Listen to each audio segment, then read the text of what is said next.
Spilligion, which I hope I'm saying right, by Spillage Village, the latest album by the Atlanta-based supergroup, a rap supergroup, and I guess a little bit of R&B, just a little bit of everything, I guess. And it is an album that has been pretty much hyped up like a lot, prior to its release, not only by the members of the supergroup themselves, but I just been seeing a lot of people on my Instagram personally just hyping this album up, just getting excited for it. Just everybody in my Instagram who's a big rap fan and loves like weird rap music. I've just been seeing this album all over the place, and I personally was still contemplating on whether or not I was gonna give this album a try because it just looks so weird. Just looking at the album cover, just seeing a bunch of bears and shit, looking at, I guess, the Grim Reaper or some shit. I just found myself wondering whether or not I was actually gonna give this album a try because of how fucking weird it looked. And honestly, thank God that I fucking did, because holy shit, was this album a fucking experience. Spillage Village is a group that consists on many talented rappers and singers and talented producers as well. And the members include Dreamville's Earth Gang and JID, underrated rapper Jordan Bryant, really talented singer Black, he's fucking dope. An underrated singer known as Mariba, I believe I'm saying her name right, and the two producers that are taking the credit for the amazing, absolute fucking production value throughout this whole album, Hollywood JB and Benji. So I don't know if any of you guys remember this, but last year I actually did a video on probably one of, if not the best collab projects that I've heard so far last year.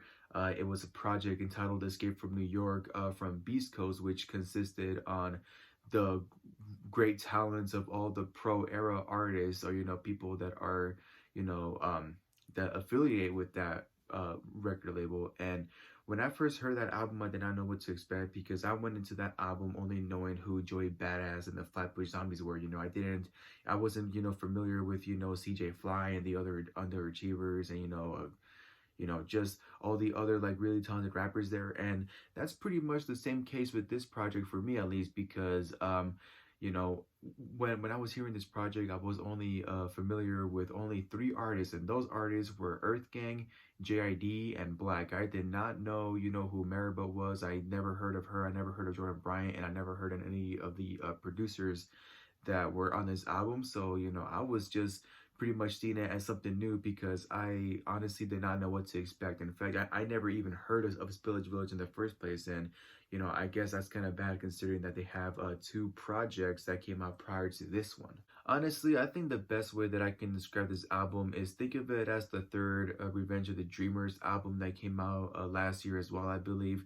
But pretty much like if it was a fucking like ghetto gospel album, because holy shit, is this album super fucking religious. Like, I'm not gonna say all they do is talk about God. It's not like on some fucking like Jesus is king shit. It definitely isn't like that. But it does include a lot of like religious like topics, and just like a lot of like religious ideas. Like just pretty much something that you wouldn't think anyone would do when it comes to a sort of like ghetto gospel album. In a world where we're currently in a fucking year where everything just seems crazy, everything is like so fucking weird, like it's so hard to grasp, we're pretty much living in historic times. And just in a year that makes you think that holy shit, it feels like the end of the world, Spillage Village, comes through to just reassure us and remind us that, hey, it might be the end of the world. During a pandemic, the Spillage Village crew pretty much looked for inner peace, try to rejoice with their fellow humans, and at the same time, go on a quest for spirituality on this album, as they pretty much, once again, just use a lot of like very like well-known like religious topics, and just like all like the basic like religious stuff that some people like would be familiar with. Even if you're not like as religious now, you definitely are familiar with a few like religious stories and just religious ideas, because at some point it used to be something that was important to you. It definitely was for me at some point. The album centers around many well-known like religious stories that we all like kind of grew up with and that we like kind of know by from the back of the head. Probably like not the whole story, but just like enough to sort of get the basics. For example, they have a track entitled Judas, which is pretty much them talking about pain and loss and just grief and all that stuff.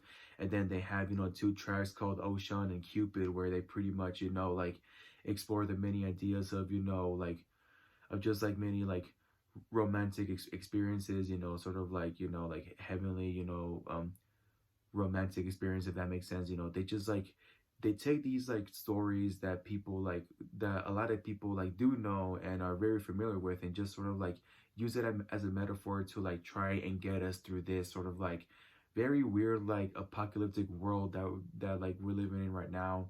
To sort of like reassure us that in the end everything is going to be okay, even if it does seem that the world is burning down and going to fucking shit lately. I'm gonna be honest with you all. I am not really that into, like gospel rap music. I will listen to it because I do think that certain rappers do know how to make it sound good. But there's been so many times that, people try to do a gospel rap album, and it just doesn't work out, unfortunately. And I don't think it's because I'm not like as religious as I used to be. That doesn't really matter to me. It's just that I feel that certain people know how to work with it and some people just don't, and then that's just the way it is.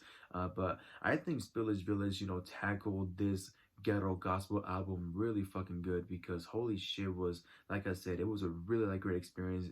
From the first track to the last track, I was like never bored. I was like just hooked in this like really like weird album that I didn't know what to expect of. And I was not ready whatsoever, but like it was like it was one of the albums that was like so worth just fucking hearing, considering that it feels that not that much like good shit has come out lately this year. And this album just comes out of nowhere to just like save the fucking music industry. Honestly, each member of the Spillage Village crew, are so unique in their own ways, and they add their own like creative and uh unique like talents to what makes this album sound so great. Like I think each member in this group just did their absolute best, and they made it so fucking memorable, and that's the reason why I personally really loved it. Earth Gang comes through with their gritty style and just weird personalities in general. I feel that Earth Gang always like makes some really funny shit, and I just really love hearing them.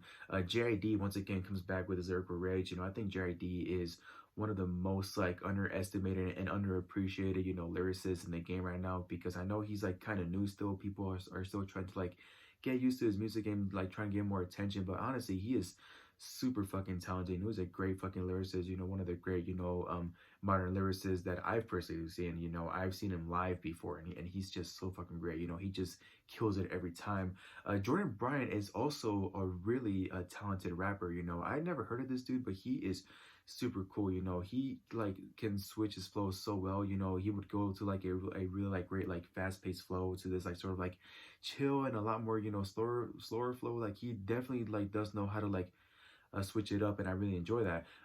Black, as always, just is really good at creating, just this like really like gray and dark atmosphere that a lot of people really like. He has like such a soothing voice, and you can always like get lost in it. And it's kind of weird because he has like sort of like a high pitched voice, but he like tackles the most like darkest topics every time he sings, and it's just so fucking great. I think we all do appreciate the great voice that Black has. And at the same time, I feel that he once again is super underrated and super like underappreciated, because he does know how to keep your attention, no matter what it is that he's doing.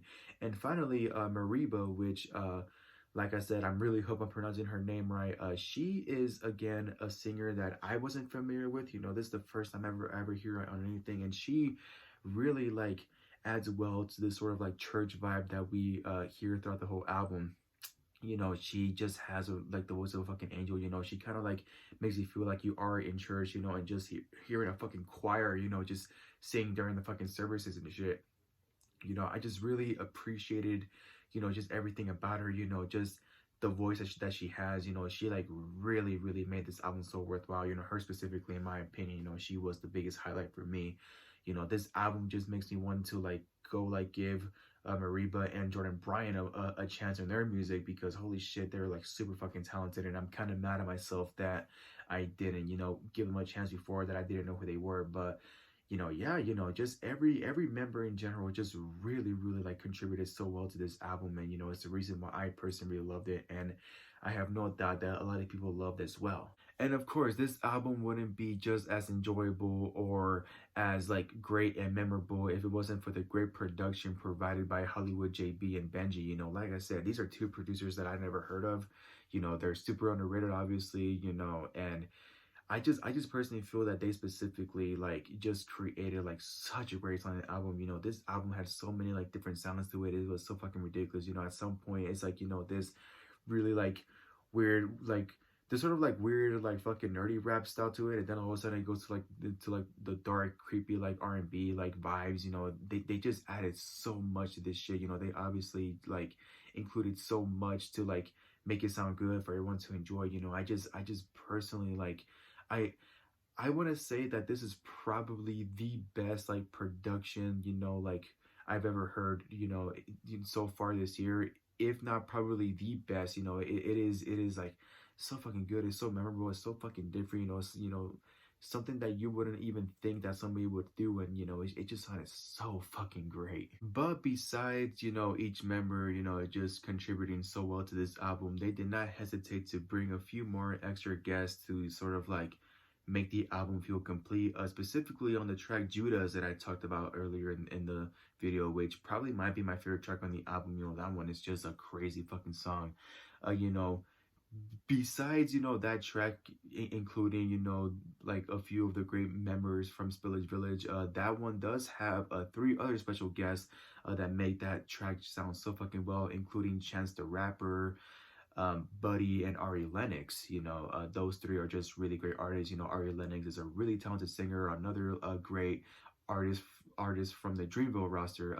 Buddy, again, in my opinion, is a really underappreciated rapper. You know, he's super underrated, and you know, I still don't know why, because that man is just fucking crazy. I just feel that everything he fucking does, he just like has this like weird and crazy personality that I just like really love hearing. And as for Chance the Rapper, I feel that that man, you know, is just really good with this kind of music. You know, considering that his project Coloring Book, you know, his third mixtape pretty much consisted of this sort of like ghetto, you know, Chicago like gospel rap album.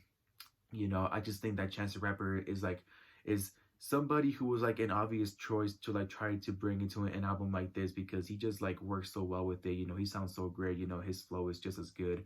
You know, despite, you know, my sort of like feelings that I have about his new project, The Big Day. You know, like I personally thought it was a bit, you know, it was a bit disappointing, you know, like because it really isn't like the old school, you know, Chance the Rapper that you really love. But I do love that you do hear like the old Chance in this project and in this track. You know, he just really sounded so great. You know, it sort of like gave me flashbacks to the acid rap days. You know, I just really enjoyed just finally hearing like Chance the Rapper like go back to his roots, to what made him sound so fucking perfect. And the reason why a lot of people saw Chance the Rapper as probably one of the most, you know, beloved, you know, MCs in the game right now. Overall, I personally feel that this album is definitely probably the best collab project of the year, and I definitely heard a lot of those, but this one definitely takes the winner. You know, I don't think there is going to be another collab project that's going to be able to top